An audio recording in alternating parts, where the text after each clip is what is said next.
children. Establish trust with the child. So now, or person, it could happen is, you know, them being taken care of, the victim being taken care of. Maybe they'll pay for everything, cover up everything for them. They make them have this deep-rooted sense of trust, and the victim never sees it coming when they finally pull the trigger. And they're acting and behaving in a way, again, that's out of character. But when you have an influence constantly, you know, giving input into a situation, and a child, especially children, are lacking in experience for the most part over adults. Adults, just because of the way time works, every day we go through something new, right? Or we experience something. Maybe not exactly new, but maybe slightly the same thing, but with a different variation, whatever the case may be.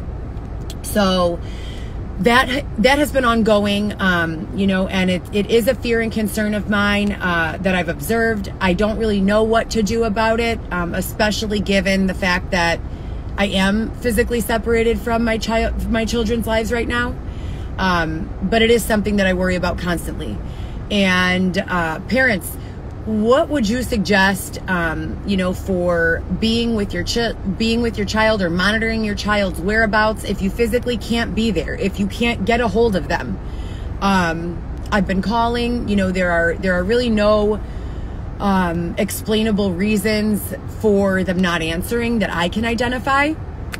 But it's just a matter of, it's definitely going on out there, you know, and I feel as though communities with single parents, communities with lower incomes, those are the communities that, in my opinion, and from what I've observed, which I'm not an expert, but, you know, just what I've observed is that those are the communities that are hit the hardest with this.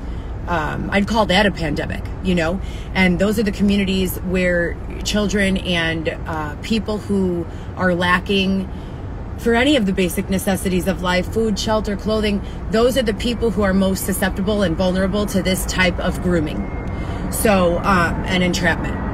So that's kind of been on my mind for a while.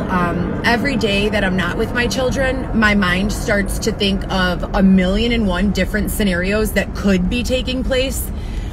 So I always think of that. I also think of, okay, well, if a child is only with one grandparent or aunt or uncle or something like that, and they give them a little bit of a looser leash than the parent would, they're not monitoring, you know, who's texting them every day, what new friends they're making in school or at clubs. You know, they don't take as much, not precaution, but interest in going through their phones and you know, knowing, and even if they do, let's just be honest, it's impossible to know every single person your kid talks to and everywhere they go at all times.